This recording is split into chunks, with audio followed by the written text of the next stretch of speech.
Add کے سلسلہ منقطع کرتے ہی برتھا غصے میں بھری ہوئی پاؤں پٹکتی چیختی چلاتی کمرے میں داخل ہوئی۔ اس نے دوسرے کمرے میں ایکسٹینشن پر ان کی گفتگو سن لی تھی۔ وہ اس کے بھائی مائک کو اس کام کے لیے ناموزوں قرار دے رہی تھی۔ وہ بڑی شد و مت سے اس کی مخالفت کر رہی تھی، لیکن آرٹ اپنے مرتے ہوئے بھائی کی مدد کرنے کا تہیہ کر چکا تھا۔ اسے اپنے کاروبار کے تباہ ہونے کی فکر نہیں تھی۔ اس نے اپنی بیوی کی بک بک جھک جھک کو اہمیت نہ دی اور اس سے پیچھا چھوڑا لیا۔ برتھا کے جاتے ہی آرٹ نے فون پر اپنے بھائی سے رابطہ قائم کیا اور اسے صورتحال سے مطلع کر دیا۔ مائک نے ایک گہرا سانس لیا اور پرجوش لہجے میں آرٹ کا شکریہ ادا کیا اور بتایا کہ اس کی جیبیں خالی ہیں۔ آرٹ نے چند لمحے سوچا اور بولا، ٹھیک ہے مائک، میں تمہیں $3000 نقد بھیج رہا ہوں۔ تم پہلی فرصت میں ڈرائیور کی سفید وردی خرید لینا تاکہ لوگ تمہیں ڈرائیور ہی سمجھیں۔ ایڈ بہت ذہین شخص ہے، وہ اپنے منصوبے میں ذرا بھی خامی پسند نہیں کرتا۔ مائک نے اسے بھرپور تعاون کا یقین دلایا اور ریسیور کریڈل پر رکھ دیا۔ آرٹ کے سر سے منو بوجھ اتر چکا تھا۔ وہ خود کو بے حد ہلکا پھلکا محسوس کر رہا تھا۔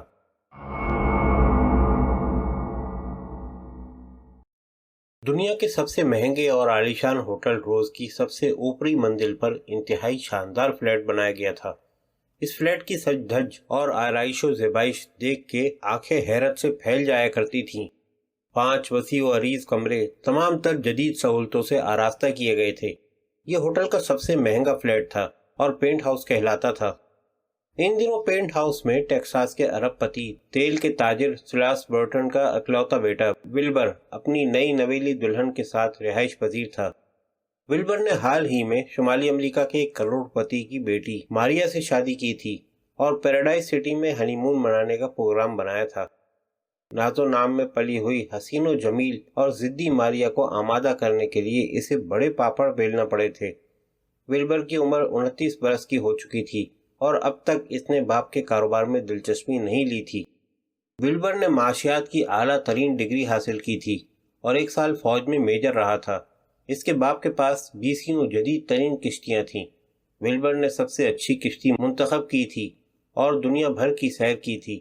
اس سفر میں ولبر کی ملاقات خوبصورت اور طرح دار ماریا سے ہوئی تھی اور اس نے باپ کی اجازت کے بغیر اس دراز قد چلبلی حسینہ سے شادی رچا لی تھی۔ ہنی مون کے اختتام پر ولبر کو اپنے باپ کی وسیع و عریض کمپنی میں نائب صدر کا عہدہ سنبھالنا تھا۔ اس کے باپ سلاس کو دنیا میں صرف اپنے بیٹے سے محبت تھی۔ وہ ولبر سے جنون کی حد تک پیار کرتا تھا۔ سلاس کی بیوی ولبر کی پیدائش کے چند برس بعد چل بسی تھی۔ بیوی کی موت کے بعد اس کی تمام تر محبت کا مرکز ولبر ہو گیا تھا اور اسی محبت کی خاطر سلاس نے دوسری شادی نہیں کی تھی۔ اسے پوتے کی شدید خواہش تھی اور اسی وجہ سے اس نے ولبر کی منمانی شادی کا برا نہیں منایا تھا۔ سلاس نے پہلی ہی ملاقات میں ماریا سے پوتے کی خواہش ظاہر کر دی تھی۔ ماریا آزاد فطرت کی مالک تھی اور بچوں کو عورت کے حسن اور جوانی کی تباہی کا موجب قرار دیتی تھی۔ اسے اپنے سسر کی پوتے کی خواہش ایک آنکھ نہیں بھائی تھی۔